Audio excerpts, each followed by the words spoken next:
Muy buenas tardes, amigos magos. Es jueves, día 4, víspera del Día de Reyes, aún en plena Navidad. Mejores datos de lo esperado hoy en Wall Street. Los vamos a repasar todos luego en un momentito. Muchísimas noticias de geopolítica que traemos, como siempre, con Alberto Iturralde. Se nos quedó ayer en el tintero una cuestión que nos va a explicar en el día de hoy con detalle. Y bueno, y noticias nuevas. Pero antes de todo, vamos a anunciar que el domingo, me comentaba Alberto, va a estar en el canal de YouTube del Coronel Baños, va a estar apasionante y os invitamos a todos a que estéis pegaditos ahí a la pantalla. Coméntanos, Alberto, buenas tardes, ¿a qué hora vas a estar el domingo con el Coronel? Y recuérdanos el canal de YouTube. Sí, era imprescindible. Queridos amigos magos, especuladores bursátiles y demás gente de mal vivir, don Miguel Méndez, era imprescindible que el Coronel, hombre, no era imprescindible porque él está en 1000 sitios siempre difundiendo y divulgando la verdad, pero era una idea que todos de algún modo teníamos en la cabeza. Qué bueno sería que nuestro querido Coronel Pedro Baños creara un canal y en él pudiera iluminar, como siempre hace, con toda esa información y ahora con todos esos amigos. Ayer tuvimos el placer de poder ver a Guillermo Rocafort, también un buen amigo, con el Coronel Pedro Baños, en una intervención brutal, súper comprometida a la hora de denunciar cuáles son los enemigos de España. Amigos hispanoamericanos, no dejéis de verlo porque los que son los enemigos de España van a coincidir, si veis el programa, también con los que vosotros veis probablemente como vuestros enemigos. Y el domingo a las 8 de la tarde en este canal, en el canal del Coronel, aquí tenéis el directo en Sin Tapujos, que es como lo ha titulado. Estaremos don Pedro Baños y yo hablando de la situación actual, de muchos temas candentes y que creemos que os van a encantar. Así es que, amigos, no dudéis de el domingo a las 8 de la tarde acudir al canal del Coronel, que allí vamos a exponer un montón de cosas interesantes. Miguel. Bueno, pues ahí estaremos pendientes. Ya no queda nada, además, porque ya mañana es viernes, o sea que lo tenemos ahí cerquita. Bueno, pues vamos a arrancar con las noticias, porque el panorama sigue calentito y siempre hay noticias interesantes por comentar. Así que vamos con la primera, Alberto. Arrancamos por ahí. La primera vamos a hacer alusión a Donald Tusk, al primer ministro polaco, que advierte de un posible ataque de Rusia a Europa. Dice la noticia que el primer ministro teme que la agresión de Moscú se extienda hacia el oeste si Europa no fortalece significativamente su complejo industrial militar. ¿Realmente tú crees que esto es posible, Alberto? No, es imposible. Pero es muy importante, y no porque ya lo hayamos citado con anterioridad, vamos a dejar de hacerlo cada vez que sea procedente, y ahora es procedente. Hace ya meses os explicábamos que uno de los objetivos prioritarios de la administración estadounidense consistía, fuera del más importante, que era desligar a Europa de la energía barata rusa, era el renovar todo el plantel armamentístico europeo. Era enviar a Ucrania a todas las armas europeas para que fueran destruidas por Rusia, con el fin de que Europa, necesitada de renovar ese plantel que había regalado a Ucrania, tuviera que renovarlo comprándoselo a empresas estadounidenses. Pero claro, hay un problema. El problema es que estamos hablando de que habrá que pagar con el impuesto de todos los ciudadanos europeos esa compra. Y ese dinero de impuestos a los ciudadanos actualmente, en cierta medida, va a parar a decisiones de corte pues, sanitario, educativo, es decir, a teóricos bienes sociales para la ciudadanía. Luego, hay que pertrechar un argumento para convencer a los europeos para que renuncien a esos beneficios sociales en función de comprarle armas a Estados Unidos y mantener la industria estadounidense fuera de la recesión. Y eso va a ser un discurso que vamos a escuchar durante los próximos meses. Comenzaba ya hace un par de meses y ya vemos que poco a poco todos los títeres que ha ido colocando Estados Unidos en el poder durante los últimos meses y años, Zelensky es uno de ellos, y este señor fue hace 3 meses, en octubre, a mediados de octubre, otro de esos títeres, nos irán convenciendo del peligro que tiene Rusia a la hora de ganar la guerra de Ucrania. Y lo necesario que es que a partir de ahora cualquier beneficio social que se pague con nuestros impuestos debe renunciarse a él con el fin de que esos impuestos vayan a mantener la industria estadounidense de las armas. Y aquí lo tenéis. El primer ministro de Polonia ha hecho públicas sus preocupaciones sobre un posible ataque ruso en un futuro no muy lejano. Durante una rueda de prensa en Varsovia este miércoles aseguró que Rusia podría atacar a Europa en unos pocos años si los países no refuerzan de manera sustancial sus capacidades militares. Durante su intervención, el ministro también comentó el incidente del pasado 29 de diciembre, en el que un misil disparado por Rusia penetró en el espacio aéreo de Polonia. Fue rastreado por los sistemas de defensa polacos hasta que salió del espacio aéreo. Confirmaron varias fuentes del gobierno, según recoge. Es decir, a partir de ahora vamos a escuchar declaraciones ridículas, repito, un misil disparado por Rusia penetró en el espacio aéreo de Polonia. Fue rastreado por los sistemas de defensa polacos hasta que salió del espacio aéreo. En fin, Europa ha corrido un grandísimo peligro con ese misil. Os recordamos también que en la anterior ocasión en la que se denunció, creo que fue en Lituania, de un hecho parecido a Bielorrusia, fue absolutamente desmentido, no solamente por Bielorrusia, sino también por Rusia y por la OTAN. De manera, amigos, que ya vais viendo cómo va el discurso.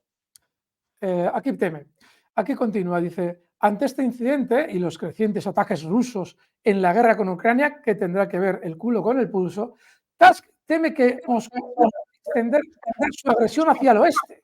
Si los países europeos no sacan conclusiones de la reestructuración de la economía rusa en términos militares. Además, anima a los países aliados a fortalecer significativamente su complejo industrial militar, de forma que el conjunto europeo sea más fuerte militarmente que Rusia. En fin, es absolutamente ridículo. Actualmente ninguna fuerza de la OTAN ni la de Estados Unidos estaría preparada para enfrentarse directamente con Rusia. Y no porque no lo estuviera, por ejemplo, hace 3 años, que seguramente hace 3 años sí Estados Unidos habría ganado una guerra contra Rusia, ahí andarían, sino porque actualmente ya Rusia ha puesto su maquinaria bélica a funcionar y no para invadir Europa, sino única y exclusivamente para acabar con la cochambre de guerra que le ha montado la OTAN en Ucrania. Me encantaría que el señor Donald Tusk y todos los títeres que durante los próximos meses veréis intentar convenceros de que hay que rearmarse contra Rusia, nos explicaran qué demonios necesita Rusia en Europa, sino un buen cliente para su energía barata, energía que ya no tiene barata. En fin, Miguel, esta era una de las primeras noticias interesantes de hoy. Bueno, pues vamos a pasar a la siguiente. Atentado. El peor atentado en la historia de la República Islamista de Irán. Más de 80 muertos. Dice la noticia que 2 explosiones acuden en el cementerio de Kermán, en el que miles de personas homenajeaban al general Soleimani, eliminado por Estados Unidos en 2020. Ningún grupo se ha atribuido el ataque, pero se apunta a Israel por parte de algunos dirigentes iraníes. Así es. Un atentado en el que ya se contabilizan más de 100 muertos. Fijaos, en el medio elsaltodiario.com nos dice, Miguel, mira, a ver si puedes pinchar mi... Ahí está, gracias. Dice, el ministro de Interior iraní acusa al Mossad del atentado en Kermán. Un atentado no reivindicado, esto es muy importante, deja más de 100 muertos en Irán y habrá muchos más seguramente. El ministro de Interior iraní acusa a Israel, que también está señalado por el ataque con drones en el Líbano que acabó con la vida de un líder de Hamas. Es decir, está hablando la comunidad internacional de los execrables atentados de Hamas, en el que hay una muerte indiscriminada, según dice Israel, de civiles, sin apuntar Israel a cuántos de esos civiles ha matado el propio ejército israelí, pensando que estaban cerca de terroristas de Hamas. Y ahora se produce un atentado en un cementerio contra unos iraníes que iban, un inmenso grupo de ciudadanos iraníes que iban a conmemorar la muerte de Soleimani. Soleimani, ya sabéis que era un general iraní de un grandísimo prestigio, que encima abogaba por una política moderada con respecto a Occidente y que asesinó Donald Trump para dar satisfacción al complejo militar e industrial durante su mandato. Una muerte absolutamente absurda e injustificada. Soleimani no era un líder iraní dentro del ejército que supusiera un peligro para Occidente. Pero los ciudadanos iraníes que quieren honrar, conmemorar esa muerte hace unos años, van ayer al cementerio donde van a realizar esa conmemoración. Y allí alguien ha colocado unos artefactos explosivos que acaban con la muerte de más de 100 personas. ¿Y cuál es el discurso que sale de Occidente? La petición a Irán de que no escale el conflicto. Es decir, claro, alguien dirá, bueno, ¿quién es el que ha puesto las bombas? Hombre, es que no sabemos quién ha puesto las bombas. Ya sabéis, el discurso de los tragacionistas estúpidos. Hombre, esto te lo resuelve, por ejemplo, la cuenta de Amanda, nuestra amiga Amanda en el canal, retuiteaba ayer un mensaje en el que claramente te da una idea de quién ha sido. Este meme es muy viejo. Yo lo he retuiteado también hace tiempo, alguna vez en mi cuenta de Twitter, pero aquí te lo explica muy bien. Aquí tenéis en la parte de arriba un artefacto, es una bomba de las que se lanzan desde los aviones. Aquí tenéis en el segundo puesto una bomba muy mala, claramente se ve que es una bomba muy mala, la razón es que lleva una bandera de Rusia. Y luego vemos en el tercer lugar una bomba relativamente agradable, que es una bomba que, como veis aquí, lleva una bandera de Reino Unido. Luego ya tenemos una bomba muy buena, muy buena. Esta cuarta bomba es buenísima, es una bomba muy buena. Y luego la quinta ya es la releche de buena, es una bomba buenísima.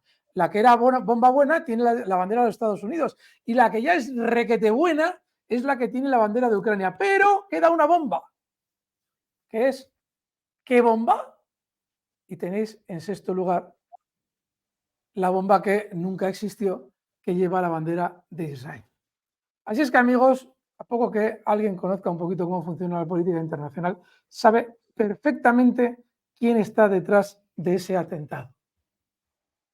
Recordad que Israel, hombre, lo consideraba como un ataque. Claro, ahora Irán se debería defender y eso lo consideraría Israel como un ataque. ¿A qué pasa? Que los demás países no tienen derecho a defenderse. ¿Dónde están las declaraciones de Estados Unidos condenando a Israel? Sí, a Israel, amigos. En ningún sitio. Lo único que se le dice a Irán es que tiene que contenerse. Estamos viviendo en una época muy siniestra, muy siniestra.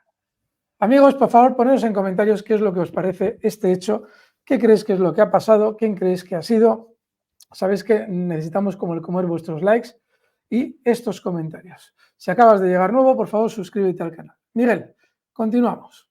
Bueno, vamos a pasar a la siguiente, que dice...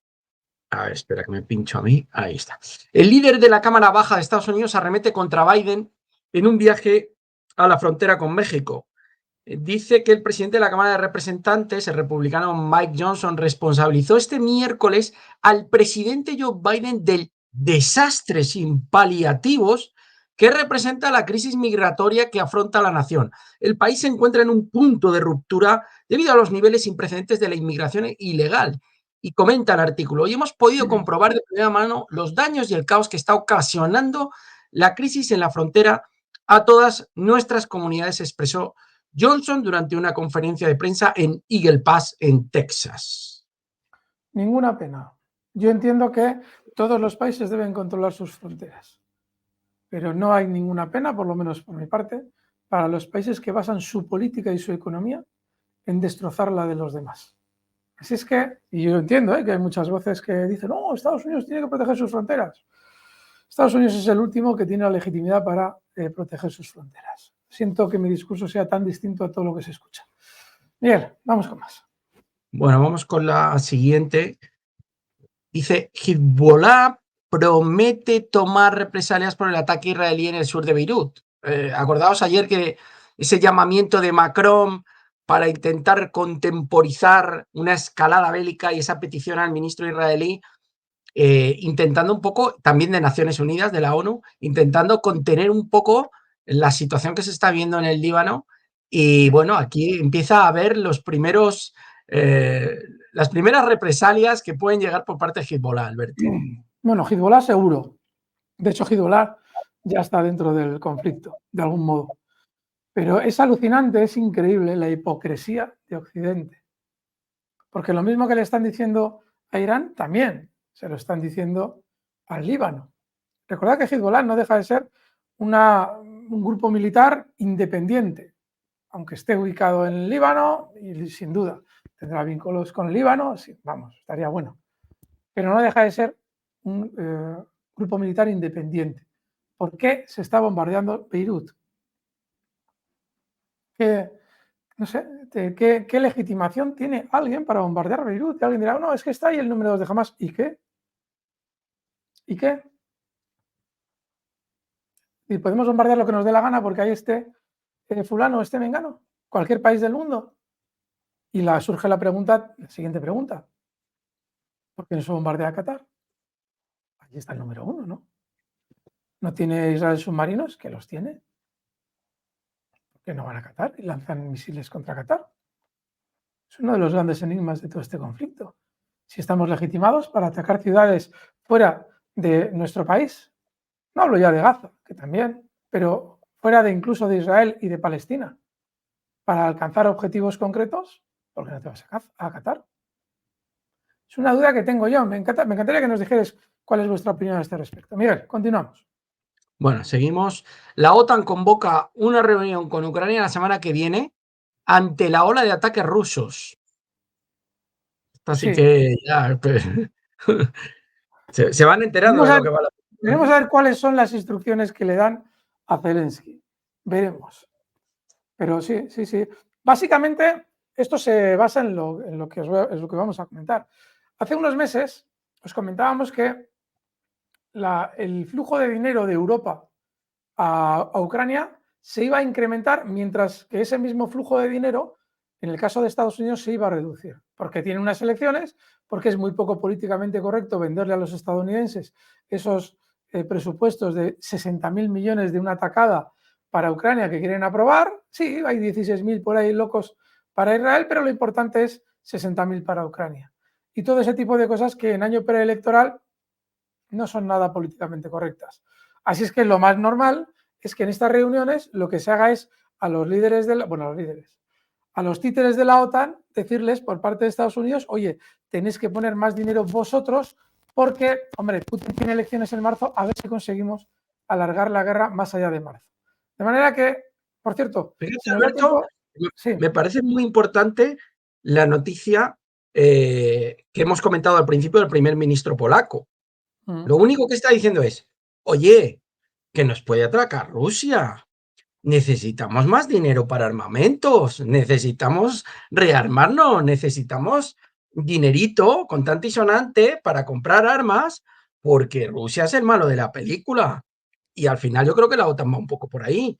¿No te parece que van a intentar aumentar la presión también en Estados Unidos para decir, oye, que es que Occidente está en riesgo, que Rusia puede atacar Europa, que hay que seguir metiendo flujo de capital aquí en armamento, con todos los intereses Exacto, que eso conlleva, que ya os hemos explicado? Bueno, en fin, exacto. reflexión, Alberto. No, exacto. Verás tú cómo días después de esa reunión, ya verás, como el mismo discurso que hemos escuchado de Donald Tusk ya se ha extendido en todos los mandatarios europeos, en todos, para convencer a la ciudadanía que hay que aumentar los presupuestos de armamento, además de darle más dinero a Ucrania. Armamento que se le comprará a Estados Unidos. Sin lugar a dudas, Miguel, tienes toda la razón. Bueno, hoy veía, si tienes la oportunidad, Alberto, yo no sé si la traigo en valores, es que la he visto por ahí. Sácate, porfa, porque luego dicen, vamos a relacionar un poco la bolsa. Sácate el gráfico, búscame, porfa, General Dynamics, para que veáis lo magníficamente bien que está. En general, toda la industria lo está haciendo bien, pero fíjate cómo nos da un poco idea de que el flujo y la inyección de ¡Buah! dinero en armamento va a seguir. Sácanos, porfa, el ¡Buah! gráfico, Alberto. ¡Buah! Ya tienes ahí. Ya lo he podido ver, con lo cual, efectivamente, madre mía, con baja volatilidad encima. ¡Buah! Si echamos el gráfico un poco atrás, no sé si puedes poner ahí. Fijaos, General Dynamics, sector aeroespacial defensa, cómo va, pero es que cualquiera del sector, si te metes Curtis Wright, que es CW, pues está prácticamente parecida. Si la puedes Sí. poner, Alberto, CW, también todo el sector en general haciéndolo bien. Y ahí está Polonia, que ha sido la elegida para lanzar el mensaje de cuidado, que Rusia puede atacar Europa en un momento determinado y que Occidente está en riesgo. Dime, por favor aquí está, Curtis Wright. Vamos a Sí, verla. sí, Aquí sí, aparecerá enseguida. A ver. Judoy, madre mía. sí. Esta la Qué tuvimos nosotros barbaridad. el año pasado en cartera, hemos deshecho finales de año, pero fíjate que sigue como un martillo subiendo. Sí, Claro de ejemplo, hecho, Alberto, de que también podemos aplicar la bolsa a todo el tema geopolítico. bueno, atentos, ¿eh? Cuando hice el especial con Ariel Umpierrez hace unos meses, explicando quién ganaba dinero con estas guerras, y hablábamos de valores de bolsa, una de las que citábamos es justo las General Dynamics, que nos acaba de citar Miguel, que siguen teniendo una pinta excepcional, y una de las que yo no conocía era esta que nos acabas de citar, Curtis Wright. Pero fijaos, el argumento que explicaba y que demostraba que había un conocimiento previo en Estados Unidos del mayor gasto armamentístico que se iba a producir en el mundo, data justo de las protestas en Euromaidán, de las que luego hablaremos, que comienzan justo en octubre-noviembre de 2013, justo en este rectángulo de aquí. ¿Lo veis? Bueno, pues atentos a lo que hace el valor justo en ese momento, después de un grandísimo movimiento lateral de años. Curtis Wright, justo en el momento en el que comienza Euromaidan, se dispara al alza hasta el día de hoy. Ya veis que estamos hablando de una subida pues muy aproximada de un 625%. Para que veáis el inmenso negocio que es el mundo de las armas.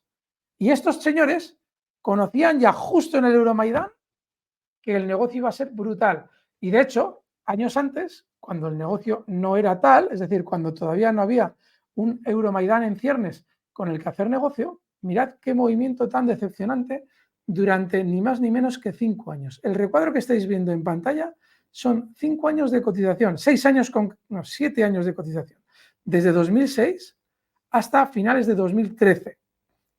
6-7 años de cotización. Un movimiento lateral sin ningún tipo de vida para el valor y justo despierta cuando Euromaidan. Aquí lo tenéis. Así es Y que también es muy interesante, Alberto, ver la evolución desde el año 2001, Torres Gemelas, luego con todo el tema que sabéis ya de Irak, etcétera, la subida que se produce desde 2001 hasta prácticamente pues 2007, 2008, hasta ese momento, fíjate el pico tan impresionante como este tipo de compañías que valía $5, está cotizando pues en niveles en los que la revalorización es absolutamente espectacular. en esos 7 años, Miguel, se llegó a revalorizar. Bueno, espera, los atentados del 11S son en septiembre. Estaríamos hablando justo de aquí. Justo aquí. Voy a mover la flechita. Ahí. Se llegó a revalorizar un 450% en 6 años. Desde septiembre Espectacular. de 2001 hasta septiembre de 2007. Tela marinera. Qué casualidad que aparece un atentado y ¡zas! Todos a ganar dinero. Y lo sabemos de antemano. Ya lo veis. Aquí, en esos atentados que nos cita Miguel, y el movimiento que se produjo desde el Euromaidán, desde finales de 2013 hasta nuestros días. Bueno, pues tela marinera. Por cierto, son dos compañías, sobre todo, yo más General Dynamics, están muy bien para estar en el mercado en ellas en modo ahorro. Miguel. Bueno, seguimos. Yo creo que esta incursión es interesante. Muy, muy Vamos a interesante. continuar con la siguiente noticia.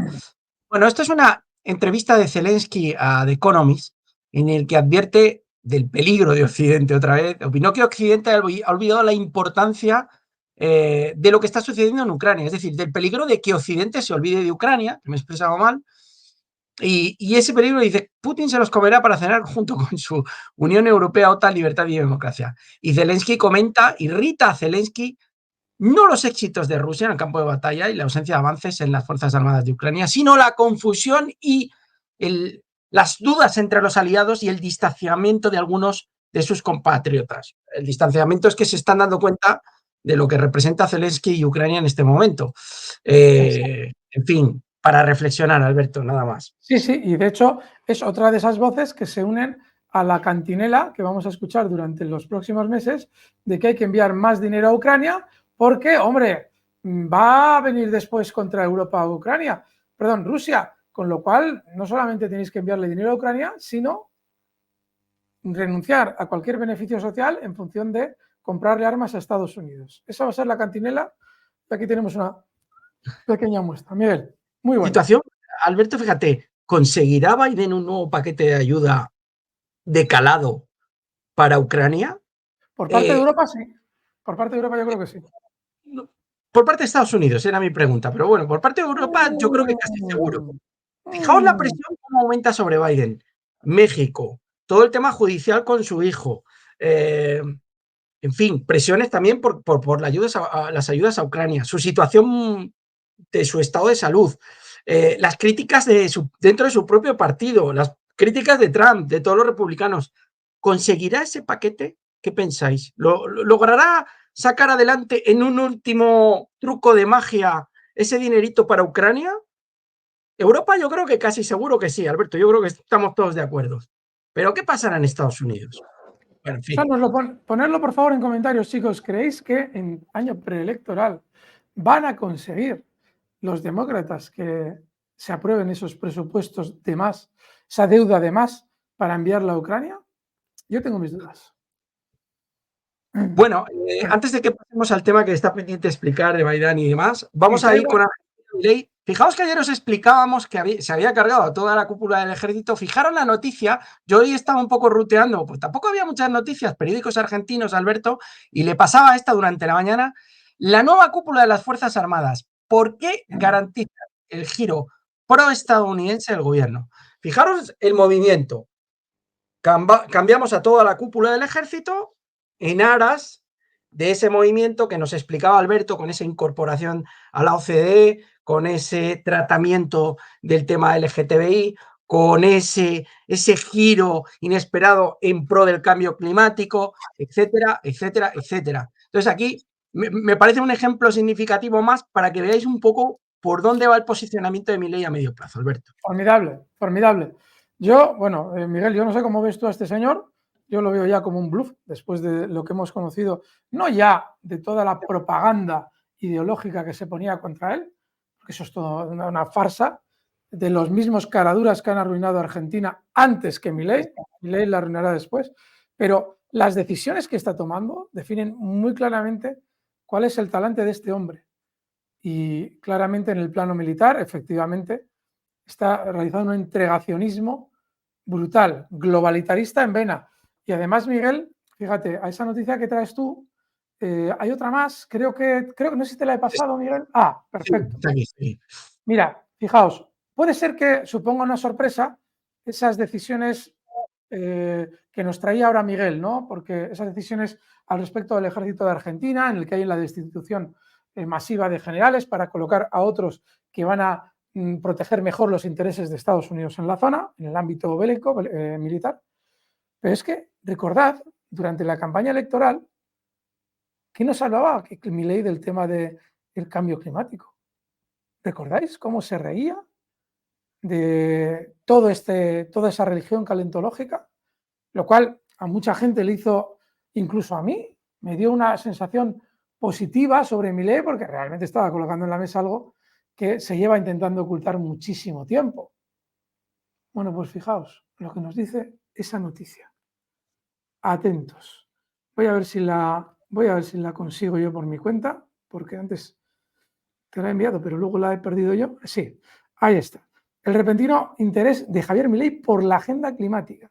Participará de un programa de control de la contaminación propiciado por Naciones Unidas. Ojo, esto es muy importante.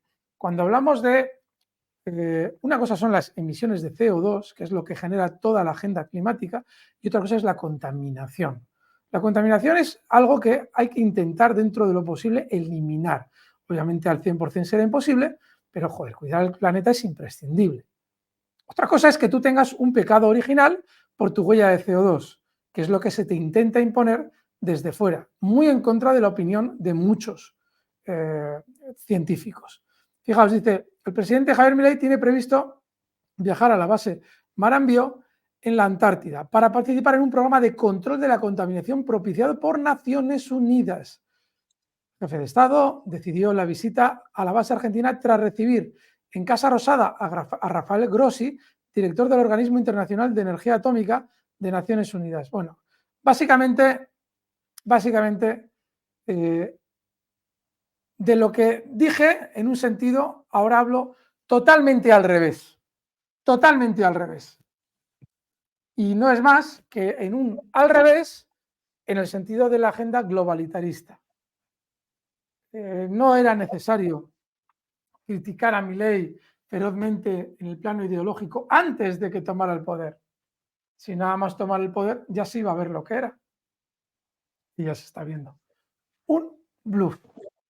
Si de esto saca Argentina una prosperidad económica o cierta garantía de las libertades individuales, ni tan mal.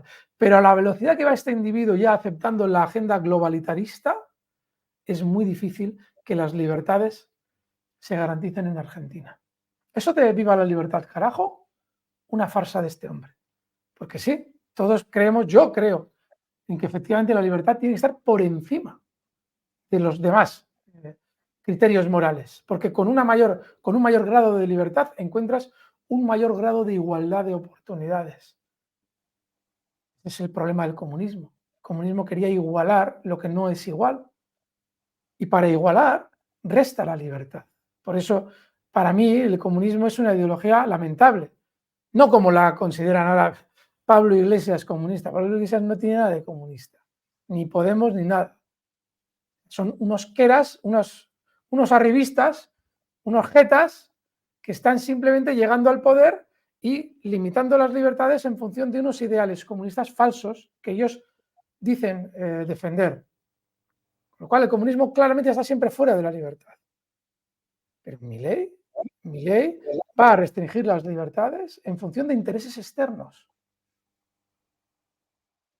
Eso que dijo viva la libertad, carajo, es una mentira de Milei.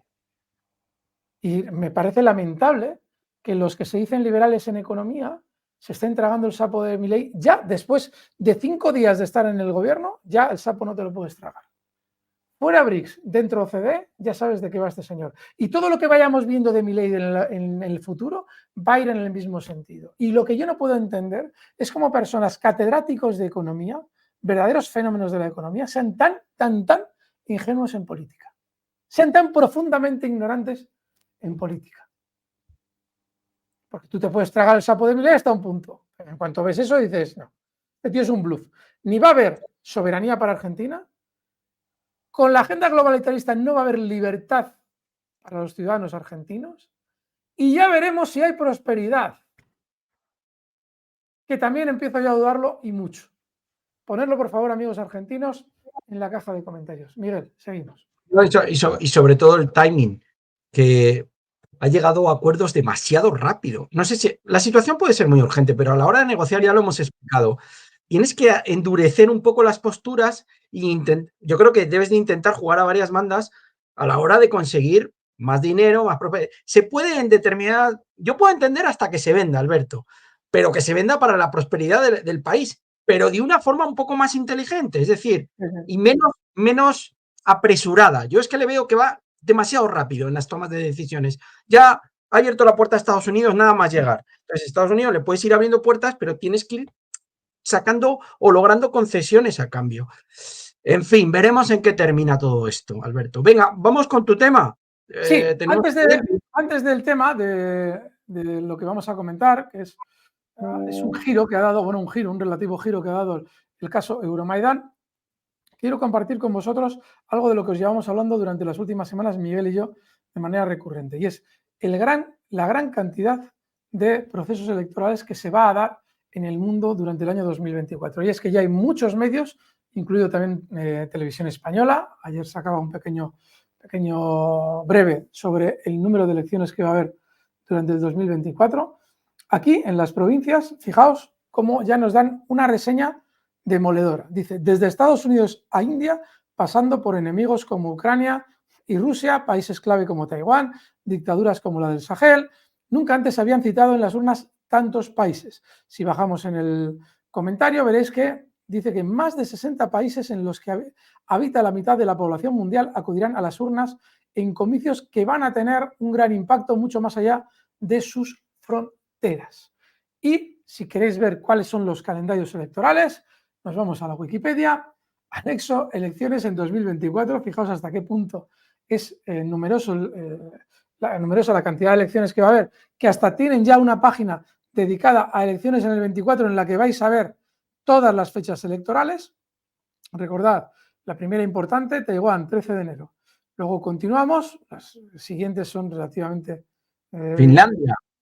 Finlandia, bueno... Me parece buenísima la página, Alberto, ¿eh? Sí, de sí. Wikipedia, porque nos va a servir de guía. Tremenda, tremenda. Ves que luego el 4 de febrero nuestros amigos de El Salvador, ahí va a ganar Bukele sin duda. Tienen que ir a las urnas, luego ya continuamos en febrero. Alberto, una pregunta, ahora que desde El Salvador, esta ya es capciosa, después de nuestro enfrentamiento bursátil con el Bitcoin en el día de ayer, que ha levantado ahí ampollas. No, ha habido mucha comunidad y eso nos encanta. ¿Tú crees? Ya sabes que en El Salvador, bueno, son muy pro Bitcoin. ¿Podría afectar al Bitcoin una posible victoria de Bukele en El Salvador? Pues mira, si el sistema financiero quiere meterle volatilidad al Bitcoin, le meterá volatilidad. Si gana, como va a ganar Bukele, probablemente se la imprimirán al alza y te venderán la moto de que, hombre, Bitcoin sube porque como Bukele sale reelegido en El Salvador, el apoyo a Bitcoin en El Salvador está asegurado. Esa es la historia de siempre. Pero sí, ¿no? es una observación muy interesante la que haces, Miguel. Estaremos pendientes, desde luego. El 4 de febrero es la cita en El Salvador. Luego, continuamos. Azerbaiyán, Pakistán, Indonesia, febrero. Ni más ni menos. Bielorrusia y Senegal, febrero, finales. Pasamos a marzo. 1 de marzo, Irán. Ni más ni menos. 8, Irlanda. 10 de marzo, os lo hemos explicado, las han adelantado 2 años. Portugal. 17 de marzo, Putin. 19 de marzo, Malí. Bueno, aquí están los países del Sahel representados. Bueno, continuamos. Abril, poquitas elecciones en abril. Probablemente se haga un máximo en la bolsa el 17 de marzo y en abril el mercado esté especialmente discreto. Corea del Sur solamente el 10 de abril. Mayo, Panamá, Lituania y República Dominicana. Aquí lo tenéis. Junio, bueno, Islandia, México, amigos mexicanos, tenéis elecciones. Bélgica y al Parlamento Europeo también. 6, 9 de junio. Alberto, las de la Unión Europea me parecen especialmente relevantes de cara a la bolsa. Podríamos llegar ahí con unas buenas sensaciones al 9 de junio. Sí, ¿Qué opinas? yo creo que sí. No van a ser yo creo que tan importantes como las de marzo en cuanto a sensaciones de mercado, pero sí, yo estoy convencido, estoy contigo. Hasta ahí va a haber buenas sensaciones, pero yo no tengo mucha esperanza con las elecciones estadounidenses.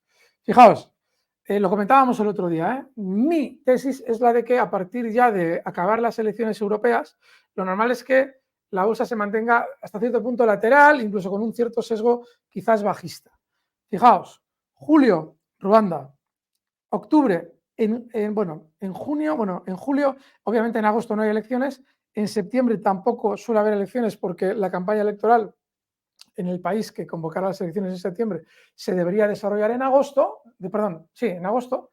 Bueno, el 9 de octubre, Mozambique, luego Uruguay, el 27, y el 29 Malí, al Parlamento. Las presidenciales en Malí ya hemos dicho que eran un poquito antes. No, es un referéndum constitucional, lo que hay en Malí en marzo. Pues en octubre están las del Parlamento. Y en noviembre, aquí está el transatlántico de las elecciones, que es Estados Unidos, y luego ya vienen más secundarias, Palaos, Mauricio, Ghana, y fijaos, si miramos todos estos procesos electorales veremos que no llegan a 60. Pero amigos, mirad lo que pasa aquí. Y es que en fecha indeterminada, pero en este 2024, tiene que fijarse fecha límite para elecciones en Argelia, Austria, Botswana, Chad, Croacia, Eslovaquia, Georgia, India. Estas son muy importantes. Ahora hablamos de ellas. Liechtenstein, Moldavia, Namibia, Macedonia del Norte, Rumanía, Reino Unido. Estas también son súper importantes. Recordad la reseña de Miguel, ahora la comentaremos. Continúo. Sudáfrica, Sudán del Sur, Sri Lanka, Ucrania y Venezuela. Es decir, Este listado de países tienen que elegir en el 2024, pero todavía no se conoce la fecha. Bien, atentos. India tiene que elegir antes de mediados de junio, que es el límite que tiene el Parlamento indio para haberse renovado. Ahí termina el mandato del actual Parlamento indio. Es decir, que entre los meses probablemente de abril y mayo de este 2024, elecciones en India, y son muy importantes, independientemente de que Narendra Modi, madre mía, tenga las las elecciones ganadas, en principio. Y luego, otra cita importantísima, y es la que nos señalaba Miguel hace unos meses, nos decía, ojo, que se rumorea que quizás en Reino Unido van a adelantar las elecciones del mes de enero al mes de noviembre. Era una posibilidad. Y eso era uno de los factores que nos hacía sospechar todavía con mucho más recelo de que las cosas en 2025 van a ir muy mal. Y es que el Reino Unido tiene como límite hasta el 28 de enero de 2025, pero se espera que probablemente se adelanten a los meses de noviembre o diciembre. Lo veremos, porque en Reino Unido sucede igual que en la India. Tienen que renovar el Parlamento antes del 28 de enero. Veremos cuándo fija la fecha el gobierno de Reino Unido. Miguel, esta era una de las... No sé si quieres tú hacer alguna valoración sobre este tipo de... No, súper interesante. Me ha encantado. Guárdate esta página bien guardadita, aunque es Wikipedia, es fácil de localizar porque la vamos a tener que utilizar bastante el año. Me ha encantado, Alberto, desde fuera. Así que este repaso para ponernos en contexto y en situación de la importancia de las elecciones también, no solamente el mundo de la geopolítica, sino también de la economía y de las bolsas. Así que, nada, fantástico. Muy bien. Vamos con el siguiente tema. Vale. Hace unos días, ya bastantes días, ayer os comentábamos sobre este tema, que el presidente Vučić, el serbio, acusaba a Occidente del golpe de Estado que se había llevado a cabo en Serbia, en esa plaza en la que había disturbios por opositores al gobierno que denunciaban que las elecciones habían sido amañadas y que abogaban por un acercamiento a Occidente. Este dato es muy importante. Recordad que Serbia es un país muy cercano a Rusia. Y Vučić ya decía que no habría un Maidán. Vale, pues fijaos. Hace cosa de 2 meses se ha publicado la sentencia al respecto del juicio de Euromaidán. Y es que el 11 de diciembre, bueno, hace un mes, escaso, ni siquiera un mes, Kit Klarenberg, que es un periodista que escribe en The Grey Zone, este medio inglés del que os hemos hablado en muchas ocasiones, ya adelantaba, ya nos explicaba que el juicio ucraniano demuestra que la masacre de Maidán de 2014 fue una bandera falsa. Os explico, os pongo en antecedentes.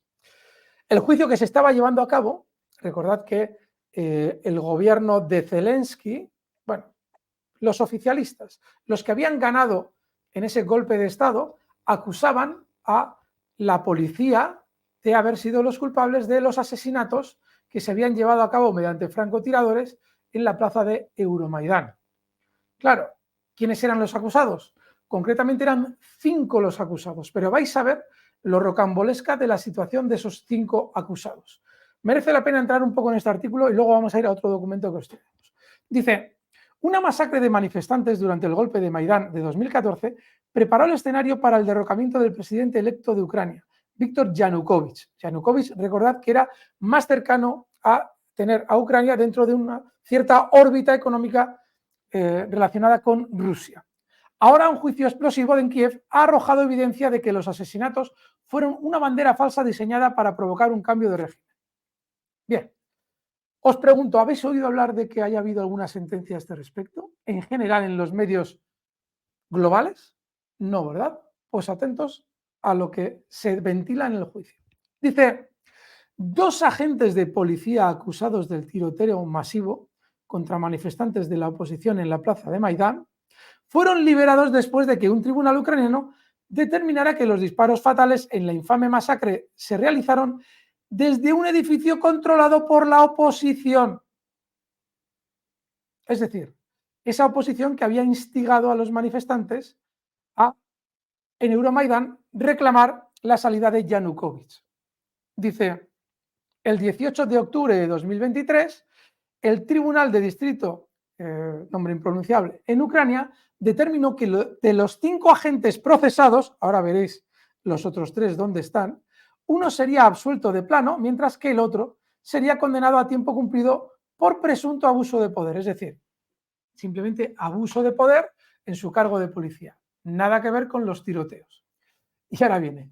Los 3 restantes, que ya no viven en Ucrania, ahora veréis por qué, fueron condenados en rebeldía por 31 cargos de asesinato y 44 cargos de intento de asesinato. Esto, según una opinión de la Corte Suprema que estipula que los sospechosos pueden ser considerados responsables colectivamente por las acciones de un grupo considerado criminal. Vais a ver. El veredicto significa que nadie enfrentará penas de cárcel ni será castigado de ninguna manera por su presunto papel en la infame masacre de Maidán, en la que murieron más de 100 manifestantes. Desencadenó una avalancha de condena internacional y condujo directamente a la caída del presidente Yanukovych, quien huyó del país pocos días. Ahora vamos ya con lo rocambolesco, porque diréis, bueno, hay 3 condenados. ¿Por qué han sido condenados esos 3 que en teoría no están en Ucrania? Hay 2 que sí han ido, de los 5, pero los otros 3 no. Atentos. El juicio comenzó en Kiev en 2016, pero el caso languideció durante años.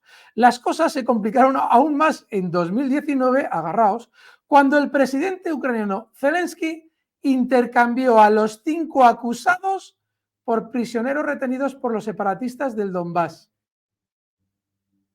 Es decir, que como eran conscientes clarísimamente de que los 5 eran 5 perejiles, tíos que no tenían nada que ver con la matanza de Maidán, en uno de estos intercambios de prisioneros, Zelensky dijo, bueno, pues yo te doy a estos 5.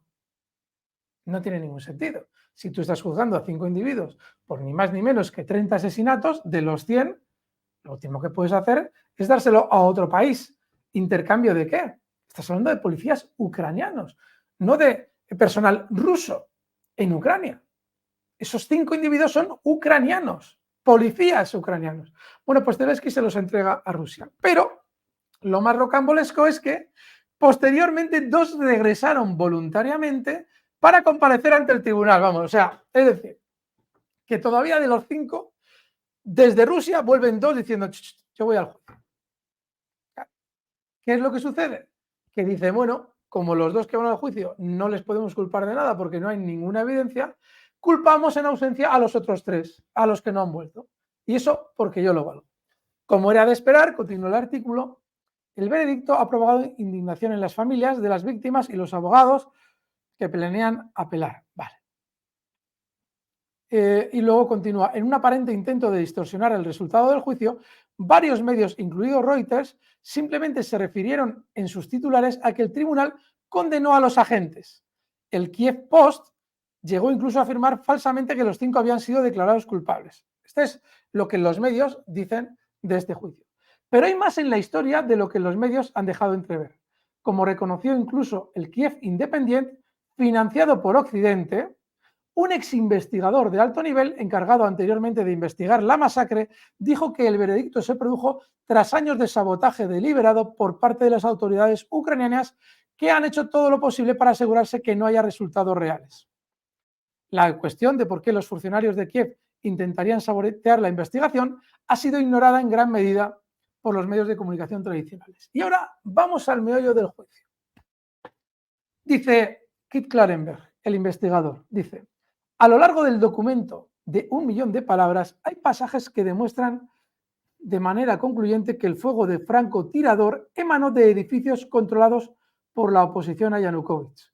En conjunto, estos extractos sugieren fuertemente que la masacre de Maidán fue una bandera falsa llevada a cabo por elementos nacionalistas que pretendían asegurar el derrocamiento del presidente. Las pruebas fueron suficientes para concluir categóricamente que en la mañana del 29 de febrero de 2014, personas con armas, desde las cuales se dispararon, se encontraban en las instalaciones del Hotel Ucrania, consideró el tribunal. Otra sección revela que el Hotel Ucrania era un territorio no controlado por las fuerzas del orden en ese momento. Esto es muy importante. En ese momento, cuando se producen los disparos, el hotel de Ucrania no está controlado por las fuerzas del orden. Numerosas grabaciones de vídeo demuestran que antes, durante y después de la masacre, el edificio fue invadido por el partido de la oposición extrema derecha Svoboda, cuyos líderes utilizaron el local para coordinar, esto es importante, utilizaron el local para coordinar sus actividades contra Yanukovych en las calles de abajo. En al menos 28 de los 128 tiroteos considerados durante el juicio, es decir, 128 muertos, ahora se va a referir que al menos 28 de esos 128, el tribunal dictaminó que, ya sea debido a la falta de información, a lo incompleto o a la naturaleza contradictoria de los datos presentados, no se ha demostrado la participación de agentes encargados de hacer cumplir la ley y que no se pueden descartar otras personas desconocidas. Además, el veredicto descartó efectivamente cualquier participación de los servicios de seguridad e inteligencia rusos en la masacre, una teoría de conspiración fuertemente promovida por elementos pro-Maidán y occidentales, añado yo. Es decir, nada que ver los servicios de inteligencia rusos, cuando en teoría se dijo que habían sido los servicios de inteligencia que habían atacado a los manifestantes, además de la policía, que eran mandados por los servicios de inteligencia rusos, para de algún modo mantener a Yanukovych en el poder. Continúa, el rastreo ruso no fue confirmado después del examen de los documentos pertinentes. Concluyó que aquellas personas sospechosas de tener vínculos con la inteligencia rusa y que estaban siendo vigiladas constantemente no tenían ninguna participación en los acontecimientos de la calle, en la calle. Para el doctor Iván Kachanowski lo vais a encontrar en YouTube, es un investigador ucraniano que vive actualmente en Ottawa, en Canadá, y que, bueno, ha dedicado sus últimos 10 años de vida a investigar lo que realmente pasó en Euromaidán. Y es bastante en la línea de lo que nos va a exponer ahora Kit Klarenberg. Dice, para Kachanowski, profesor de Ciencias Políticas en la Universidad de Ottawa, que ha pasado años documentado, esto ya lo he explicado yo, tales hallazgos son una reivindicación de su investigación que se debía desde hace mucho tiempo. En comentarios a The Grayson, explicó que la condena de 3 agentes de policía en rebeldía por el asesinato de 28 manifestantes de Maidán y el intento de asesinato de 36 se basó en un único examen balístico forense inventado. Esto es súper importante y veréis luego por qué. Examen balístico forense inventado. Continúa.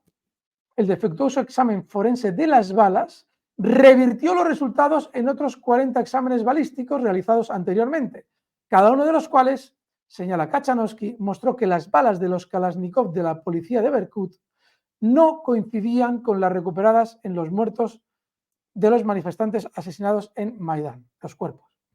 Al final, el juicio produjo un volumen extraordinario de pruebas que demuestran que los manifestantes fueron atacados a tiros desde varios edificios controlados por elementos pro-Maidán, señalando a los más de 100 testigos, incluidos 51 activistas antigubernamentales heridos durante el tiroteo.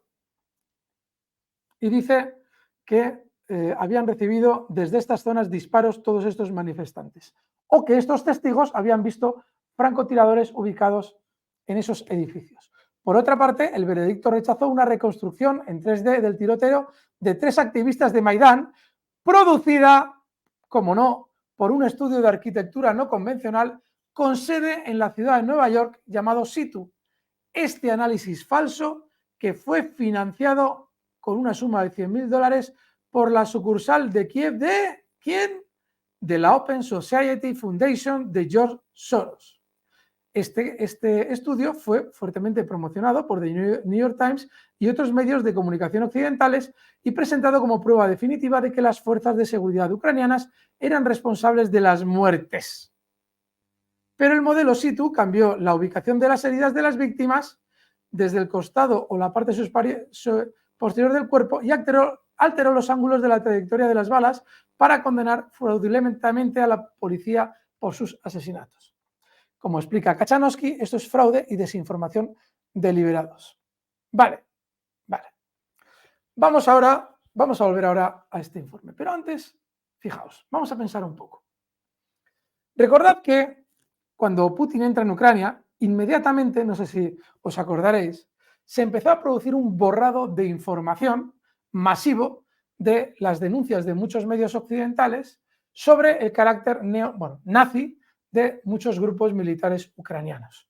Recordad, o sea, había pasado de ser unos grupos deleznables para la literatura y el periodismo de Occidente a ser blanqueados y borrarse todas las noticias sobre esos nazis. Esas noticias se habían venido produciendo desde el Euromaidán hasta la entrada de Putin en Ucrania. Recordad que desde el Euromaidán, tratados de Minsk posteriormente, comienza la matanza de rusos en Donbass. Y cuando aquello, los medios occidentales, bueno, no hacían demasiado caso a ese conflicto, pero hablaban con libertad de la situación de los de esos muertos en Donbass y sobre todo del carácter neonazi del ejército. Pero, fijaos, en toda esa información era imposible que hubieran borrado todo lo que se hubiera podido publicar al respecto de Euromaidán, y ahora vamos a Euromaidán, en esos medios occidentales. Y escarbando, seguro que podíamos encontrar algo que en esos mismos medios occidentales señalara a lo que está aquí diciendo Iván Kachanovsky. Y escarbando, voy a ver si lo encuentro. Aquí lo tenemos. Fijaos, nadie nos podría decir que esto no es un medio occidental. La BBC, el canal Newsnight, es decir, en Noche de Noticias de la BBC, con 724.000 suscriptores. Y es un documento que efectivamente se lleva a cabo hace 8 años. Es decir, un año después de la tragedia de Euromaidán, cuando todavía Putin no va a entrar en Ucrania y todavía en los medios occidentales no hay un especial celo a la hora de blanquear lo que sucede en Euromaidán. ¿Y qué es lo que nos contaba la BBC en aquel momento? Atentos, os lo voy a leer yo, porque seguramente el sonido no aparece de una forma especialmente... Tendremos, Alberto, restricciones, ¿no? De derechos, me imagino. Espero que no. Miguel, esto es el canal de la BBC, es en YouTube, espero que no. No lo sé, Miguel, no sé si quieres que lo pongamos o no. Es un documento súper importante, porque lo que vamos a ver aquí, y os lo voy a poner, fijaos, aquí tenéis al responsable de seguridad en aquel momento en Euromaidán, en Maidán, en Ucrania, bueno, en Kiev, cuando suceden los hechos. Y lo que dice es que los disparos fueron realizados desde la dirección del Hotel Ucrania. Y dice él, era muy difícil ver desde dónde exactamente se realizan los disparos. A veces parecía que no venían, venían desde otro sitio, desde detrás del hotel, dice Andriy Pariukin.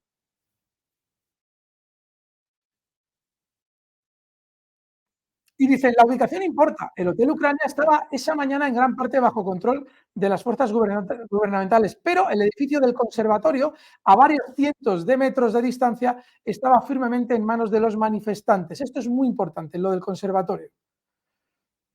Poco después de las 8, esa mañana, en punto, un fotógrafo de noticias había logrado entrar al edificio del conservatorio, esto ya os lo especifico yo, lo van a explicar ellos, con su cámara. Y ahora declara este periodista ucraniano que entró al conservatorio esa mañana con su cámara y va a relatar lo que se encuentra. Como su inglés probablemente en YouTube no lo traduce muy correctamente, yo os voy a hacer alguna corrección a las correcciones que haga YouTube. Dice, cuando entré, vi a los chicos, uno vino detrás de mí y dice, anda, esto es justo un rifle de cazador. Y el otro le corrige, un arma, un rifle de caza. Y él, el periodista replica, dice, un rifle reforzado. Es decir, que en el conservatorio había eso. Y vi, continúa, al tipo con el Kalashnikov. Y después de eso, salí y vi a los otros tipos que también estaban con armas. Algunos de ellos tirados en el suelo, otros escondidos detrás de las columnas en el segundo piso. Y después de eso, los tipos que me vieron dijeron, vete fuera, vete fuera. En la mañana del día 20, fue el día de los disparos, hubo informes persistentes de disparos provenientes del edificio del conservatorio y ahora por primera vez uno de esos hombres armados habló ante la cámara. Es decir, lo que vamos a escuchar ahora es el testimonio de uno de los tiradores. Continúa el reportaje de la BBC era parte del movimiento de protesta y dijo y aceptó hablar con nosotros con la condición de que disfrazáramos su identidad. Lo llamaremos Sergei. Y dice, fueron las personas de seguridad de Maidán quienes nos reunieron y nos preguntaron si se trataba de quién aquí puede disparar, es decir, preguntaron quién podía aquí disparar y yo dije que puedo disparar. Así que dijeron, está bien, si no hay otra salida, entonces harás este trabajo. Si no hay otra opción, y realmente es lo que dice, entonces harás este trabajo. El día 19, ese mismo día, a Sergei le habían dicho que se encontrara con un hombre en el borde del campamento. En el borde del campamento de protesta, es decir, en una zona cercana a las manifestaciones, en el borde de esa zona. Y apareció cargando una caja, apareció la persona con la que se reunía Sergei. Había traído una escopeta calibre 12, mucha munición y una Saiga, que es un rifle que dispara balas de alta velocidad similar a un Kalashnikov estándar. Le quité esa arma, tenía una mira adjunta, sé cómo usar esa arma porque serví en el ejército. Atentos, lo que ha dicho es súper importante. No se está disparando con una munición que utilicen las fuerzas de seguridad ucranianas, sino con otra munición de alta velocidad que él ya conoce porque ha servido en el ejército el arma con el que va a dispararla. Recordad lo que decía la sentencia, que no había evidencia de que se hubiera utilizado munición, es decir, las evidencias decían que no era munición de la policía. Y dice el periodista, temprano en la mañana, a ver si continúa, el día 20, cuando sonaron los primeros disparos, Sergei fue escoltado al edificio del conservatorio y hasta Sergei en el balcón del segundo piso dice que tomó una posición detrás de uno de estos pilares aquí y mencionó que podía ver ese reloj allí al otro lado de la plaza, en el banco y en el borde del centro comercial, que era la parte de la plaza que estaba controlada por la policía antidisturbios. Así que desde aquí tenía una vista aérea justo sobre la línea del frente. Estaba disparando hacia abajo a sus pies. Por supuesto, podía haberle golpeado en la armadura en cualquier lugar, pero no disparé para matar. También disparé hacia la policía que estaba en lo alto del centro comercial global y por eso se retiraron. Bueno, amigos, si queréis ver dónde dispararon, os puedo mostrar dónde dispararon porque se ven varias imágenes que confirman exactamente lo que afirma este tirador, Sergei. Ahí está con su mira telescopia y fijaos dónde dispara Sergei. Mirad en qué zona se duelen los manifestantes. Ahí veis el disparo y veis, se agarra la pierna. ¿Lo veis? Es decir, efectivamente coincide el testimonio de este señor con lo que realmente sucedía en ese momento en Euromaidán. Volvemos al artículo. Dice, los asesinos de Maidán se trasladan a Odessa. Recordad que José Antonio Zorrilla, y lo hemos citado en alguna ocasión aquí, había ya comentado en el canal de Rubén Gisbert una información que hasta ahora, hasta ese momento yo concebía de otra manera. Se había dicho siempre que los tiradores en Maidán eran británicos, pero lo que decía José Antonio Zorrilla era que eran simplemente francotiradores de Saakashvili, de ese líder georgiano que había enviado a varios de sus mercenarios a la zona para alborotarla. Aparte de, como veis en el testimonio de este tal Sergei, haber también reclutado temporalmente a tiradores propios de Ucrania. Continúa. En agosto de 2023, el New York Times reveló que el traficante de armas ucraniano Sergei Pasinsky, alguna vez condenado abiertamente por el propio Zelensky como criminal, se había convertido en el principal proveedor privado de armas a Ucrania. Adquirió granadas, proyectiles de artillería y cohetes a través de una red transeuropea de intermediarios y luego compró y revendió las armas hasta que el comprador final, el ejército de Ucrania, pagara más. El ajetreo tal. Bueno, lo que viene a decir es que estos mismos francotiradores, en este caso georgianos, lo que habían hecho es después ir a Odessa a producir aquella matanza, muertos, quemados en vida, el mismo mayo de 2014, 3 meses después en Odessa de Euromaidán. De manera que, amigos, no quiero alargarlo más, Miguel, porque a mí se me acaba el tiempo. Recuerda que yo los jueves tengo negocios televisión. Así que os emplazamos a que vayáis a The Grayzone, a localizar, si podéis, este artículo y que echéis un vistazo para haceros una idea de todo lo que se está ya aceptando como lo que sucedió realmente en Maidán y los documentos que, si escarbamos en Internet, nos encontramos a ese respecto. Si queréis saber quiénes estaban detrás de todo aquello, recordad que Victoria Nuland, aquí lo pone, los diplomáticos occidentales van a decepcionar a los manifestantes de Ucrania. No era exactamente el tipo de ayuda que Ucrania necesitaba, y es que Victoria Nuland fue repartiendo bollitos y motivando a la gente allí, y te explica, también veis aquí a John McCain en este documento de The Guardian, arengando a la población de Maidán 2 meses antes de producirse la matanza. Sin más, amigos, yo, Miguel, no podría seguir ahora porque tengo que desconectarme por lo menos temporalmente. ¿No sé si estás ahí? Sí, sí, estoy aquí. Vale, pues si quieres sigo yo, porque nos queda la parte macro y nos queda la parte de valores, o cortamos aquí, no lo No, sé. lo que podemos hacer es, Miguel, como los índices prácticamente están exactamente igual que ayer, lo que hacemos es, pasa tú con toda la información macro y lo que veas tú de valores, y bueno, no sé si luego, yo creo que me podría volver a conectar, ¿eh? No creo que tarde probablemente mucho más de 5 o 10 minutos. Venga, pues nada, si vuelves a conectar simplemente, misma sesión, te agrego y entras de nuevo. Yo voy a ir Perfecto. compartiendo la macro, no Venga, es, tú vete hablando de macro, que yo en algún momento me voy a desconectar y luego me conecto de nuevo. venga, fenomenal. Pues nada, que vaya bien en negocios. Me quedo yo aquí con los magos. Te esperamos de nuevo, Alberto, y súper interesante toda la explicación que nos has dado. Así que vamos con Bueno, es más. clave y hay algo muy importante, ahora enseguida me voy a ir en cosa de 3 minutos, es muy importante, amigos, por una razón. Recordad que una vez que se produce ya un hecho de este tipo, luego ese hecho va generando consecuencias. Se derroca a Yanukovych, van entrando títeres en el gobierno ucraniano. Recordad aquellos vídeos que os hemos llegado a traer de McCain diciendo y arengando a las tropas ucranianas de que el 2017 será vuestro año y será el año efectivamente en el que tendrán que luchar contra Rusia. Pero fijaos cómo un hecho que una vez juzgado ya claramente demuestra muchísimas dudas y que claramente después de ser investigado, que no juzgado, demuestra que seguramente estuvo Occidente detrás de todo, ha producido unos acontecimientos que se han consolidado. Es decir, que ahora podemos saber la verdad, pero ya hace el mundo occidental así, dice, bueno, vale, sí, es cierto, sí, bueno, fuimos nosotros. Y entonces, ¿por qué no se retrotrae todo hasta ese momento? Hombre, claro, porque es imposible.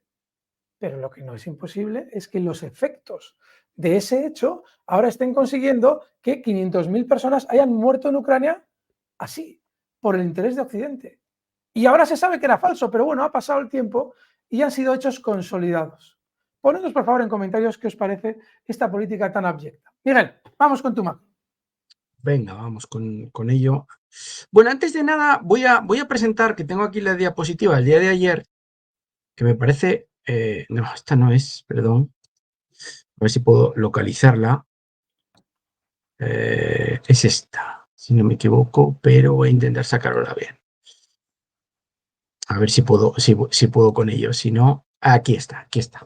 Bueno, ¿por qué saco otra vez la estadística? Porque es que el día de ayer volvió a caer la bolsa. Y es que ahora tenemos que ceñirnos dentro de esta estadística, dentro de los 9 años que teníamos con subidas de más del 10%, y, acordaos, primer día de sesión en negativo, ayer volvió a cerrar el mercado americano en negativo. Y eso solo ha sucedido en 2 ocasiones, en el 79 que veis aquí y en el año 2013. Claro, hoy, de momento, los mercados están en verde.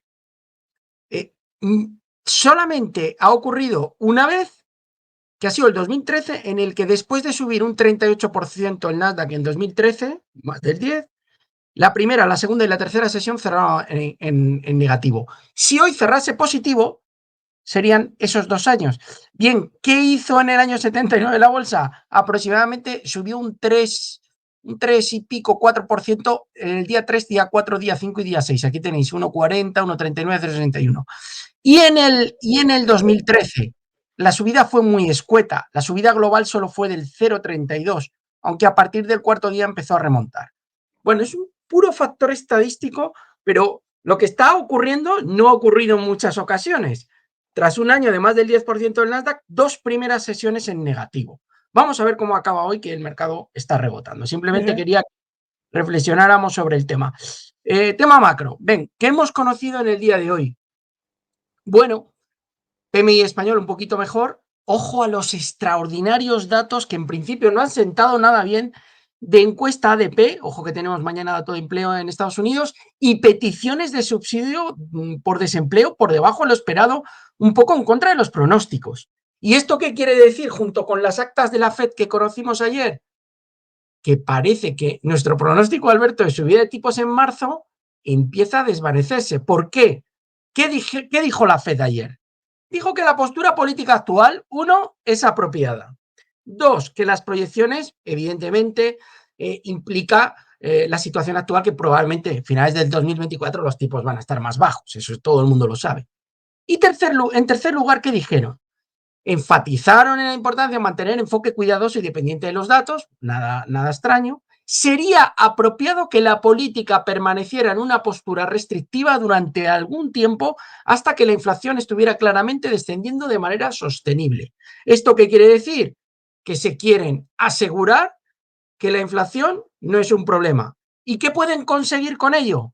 Que no tengan que bajar los tipos cuando tienen que hacerlo y luego tengan que bajarlos de forma rápida y apresurada. Pero prefieren eso y asegurarse de que la inflación no es un problema a anticiparse o adelantarse. Nos lo han dicho ayer con las actas de la FED, pero es que hoy viendo los datos macro nos corroboran que la FED ya conocía ayer estos datos macro y los tenía encima de la mesa. O mucho me equivoco o mañana los datos de empleo van a ser buenos, porque la FED ya lo sabe y este mensaje nos está diciendo que de momento lo adecuado es que sigan por el mismo camino. Wall Street, reduciendo su peso en China. Aquí lo tenéis. Citi, JP Morgan, Bank of America y Morgan Stanley han reducido colectivamente su exposición a China en aproximadamente una cuarta parte desde 2020. Fijaos cómo va reduciéndose de forma progresiva la exposición desde el pico del 2020. 21 un poquito menos, 22 un poquito menos y 23 un poquito menos. Esto explica la caída de las bolsas chinas, que realmente, bueno, es palpable. Luego vamos a ver los índices. Ahí lo tenéis. ¿Cómo está el tema del Bitcoin? Bueno, las últimas noticias. La SEC podría comenzar a notificar a los emisores sobre la aprobación posible del ETF del Bitcoin el viernes. Y las comercializaciones o el comercio, los trades, podrían comenzar la próxima semana. Es decir, esos ETFs podrían empezar a comercializarse y a ofrecerse a los clientes la próxima semana.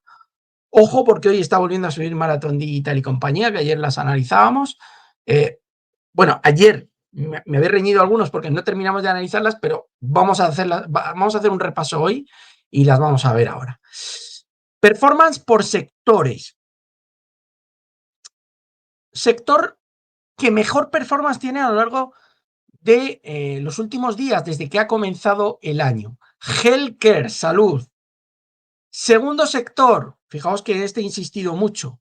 Utilities, 1,33, de los peores sectores el año pasado.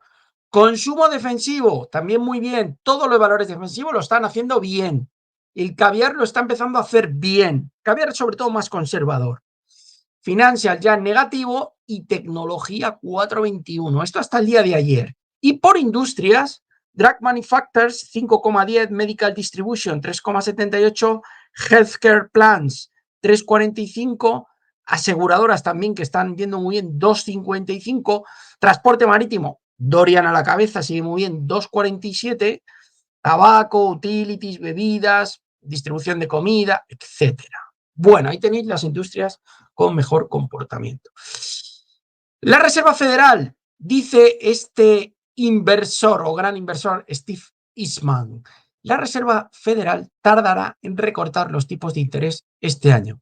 La verdad es que ayer apostamos y yo por ese recorte de 25 puntos básicos en la reunión de marzo. Pero es que viendo un poco lo de hoy y viendo los datos macro, la verdad es que es posible que de momento los tipos los mantengan tal cual están durante más tiempo y los recortes quizá lleguen en la reunión siguiente, en la de mayo.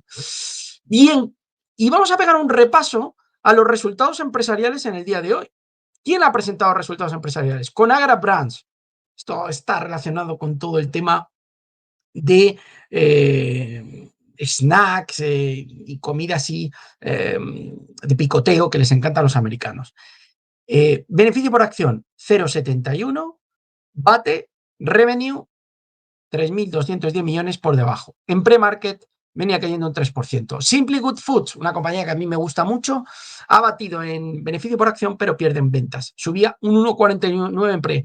Y Walgreens Boots, bueno, bate en beneficio por acción y también bate en ventas, la gran sorpresa positiva de la jornada, 2,15% de subida. Bueno, esto en cuanto a la parte macro. Vamos ahora, os voy a poner y vamos a compartir para que veáis un poco los valores que traigo en el día de hoy. Vamos a ver, antes de que se me olvide, Marathon Digital, que si no me vais a decir que llevan 2 días, vamos a ver Mara y Riot para aquellos que estáis en Bitcoin. Vuelvo a repetir, esto no es apto para todos los públicos, ¿vale? Estos valores son para inversores que contienen una aversión al riesgo brutal o realmente para todos aquellos que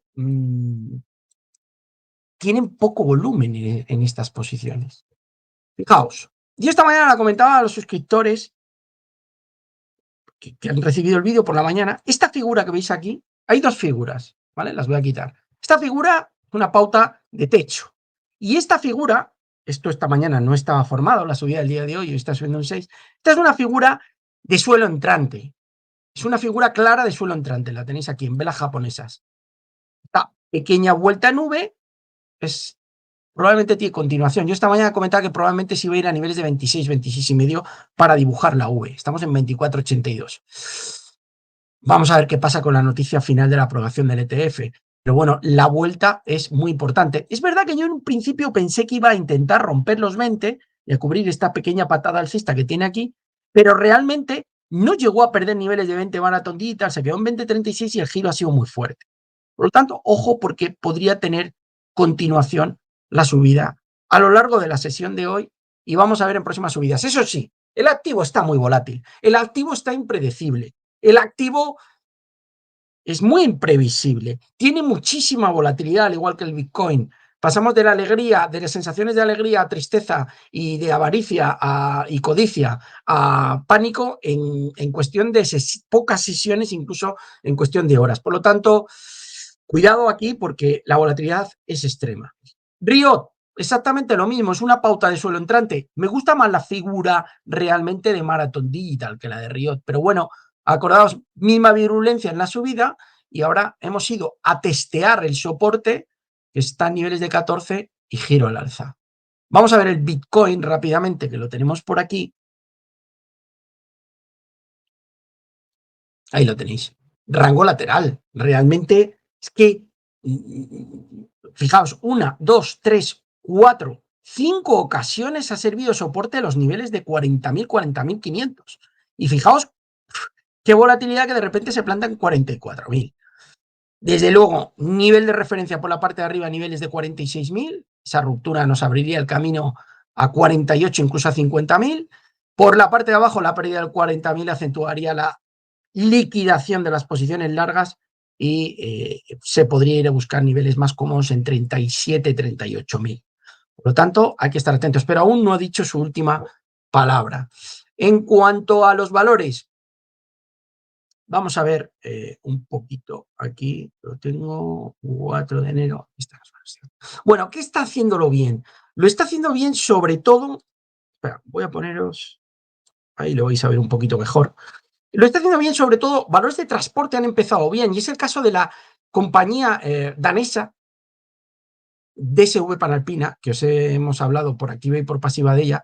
Fijaros que os decíamos que con la misma virulencia que se había producido la bajada, aquí se había perdido este nivel, la recuperación de este nivel, que son los 1112 coronas danesas, podría producirse aquí esta subida que tenéis en esta parte. Espera, voy a dibujarlo por aquí para que se vea un poco más, un poco mejor. Ahí está y ahí está. Fijaos, es una vuelta a nube. Se está enfrentando a la resistencia 1240. ¿Podría ir a buscar los 1330? La verdad es que tiene probabilidades. Hoy 3,32 al alza. Si el precio del petróleo baja, los transportes van a tener mucho que decir. Pero es que no está bien solo DSV para Alpina. Tenemos a Old Dominion, que aunque está en ese rango lateral, fijaos que está también cerca de los máximos. Su performance es un poquito peor estos días. XPO exactamente igual, lo está haciendo muy bien, se ha girado, pero aún así en el largo plazo, fijaos cómo el valor también está todavía en la parte de arriba. TCI Internacional, que es transportes, pero cotiza en Canadá, aunque también cotiza en Estados Unidos, está en la del NISE, también lo está haciendo, la verdad es que bien. Por lo tanto, atentos a todo el sector de transportes, en especial de SV Panalpina, que lo está haciendo muy bien. Gran protagonista de la sesión, Eli Lilly, que con sus pastillas para la obesidad hoy ha tocado máximos históricos en niveles de $636. Fijaos, la resistencia que tiene aquí ha ido a romperla, vamos a ver cómo acaba, pero lo que es innegable es que la tendencia continúa y a pesar de que Wall Street no ha empezado el año con una tendencia alcista previa, sino más bien ha empezado el año de forma negativa, a él y Lilly le da igual y los inversores se están fijando y están apostando por la compañía. Fijaos, a una extensión de este rango lateral que nos da 680. La estructura está ahí, lo está haciendo bien, también Novo Nordisk, pero estrella Eli Lilly, que ya lo hizo muy bien el año pasado. Pertes Pharma, como hemos visto, el sector Pharma lo está haciendo espectacularmente bien. Fijaos lo que está haciendo la compañía. Ya estaba en tendencia alcista de largo, pero sigue subiendo y tenemos aquí niveles de soporte, podríamos fijar 3,95, esta zona de aquí hay un gap importante, hay que tener cuidado con él, pero las velas nos indican mínimos ascendentes y máximos que han sido capaces de rebasar niveles anteriores. Por lo tanto, bien por Vertex Pharma, que la verdad que tiene buen aspecto. Siguiente nivel, siguiente compañía. Angem, sector productos farma, biotecnológica. Esto es una tendencia alcista maravillosa, de libro, para enamorarse de la serie. Fijaos, todos los mínimos ascendentes. La ruptura de la resistencia, la primera resistencia en torno a los $240. La ruptura de la segunda en 280, ya está en 304. Un espectáculo. Angem, AMGN, 1,2% de subida en el día de hoy. General Dynamics, la sacábamos antes con Alberto, aeroespacial y defensa. Otro espectáculo. A ver, me gusta más Angen, la tendencia es más continuada, esto tiene más vaivenes, pero fijaos cómo tiene tendencia a continuar con el ascenso. Hoy sube 0,89 y esta figura de triángulo invita al optimismo, rango lateral y escape al alza. Buena pinta para General Dynamics. Navegación marítima. Hemos visto que la navegación está como un tiro. Ojo, esto es volátil, pero lo tengo que sacar. MATX, Matson. Podría ir a buscar estos máximos en niveles de 122. Estamos a 117. 2,12% en el día de hoy. Están como tiros. Dorian hoy estaba subiendo un 4 también. Bueno, hasta aquí los valores. Si queréis, vamos a ver un poco índices por dar tiempo por si viene Alberto. Si no, pues cortamos ya el programa. IBEX 35 no termina de ceder. Es decir, estábamos en un rango lateral, comentábamos que había cierto cansancio, nivel de soporte clarísimo 10.040, la pérdida del 10.000 acentuaría la venta de posiciones largas, el cierre de posiciones largas, pero fijaos la vela del día de hoy que es muy buena, 1,33%, no ha dicho su última palabra y podría volver a retestear niveles de 10.300 que es la resistencia y si la supera, ojito, porque podría desplegar un nuevo tramo alcista. Un poquito más débil el DAX, que está en zona de soporte, más lejos o con una performance relativa un poquito peor que el IBEX y no acaba de tirar del todo. Nivel de soporte de referencia 16.300, por la parte de arriba los 17.000, pero más debilidad que en el IBEX 35. Vamos con el Nasdaq 100. El Nasdaq que hoy está recuperando, el primer soporte se sitúa en 16.150, el segundo en 15.800 puntos. Vamos a ver si es capaz de recuperar niveles de 16.600, que sería importante de nuevo la superación de este nivel. Bueno, hasta aquí de momento el programa del día de hoy, lo vamos a dejar aquí. Si os ha gustado todo el contenido, nos dejáis un buen like. No olvidéis los nuevos suscribiros. Ahora sale el mago, tenéis el logotipo, podéis dar a suscribiros para seguirnos en el canal. Y nada, que paséis muy buena tarde. Mañana dato de empleo en Estados Unidos, 14:30. Muy atentos a ese dato, es muy importante. Y tenemos también PMI no manufacturero a las 4. Así que estad muy atentos, disfrutad del mercado y nada, y que nos vemos mañana, que lo paséis muy bien. Fuerte abrazo a todos.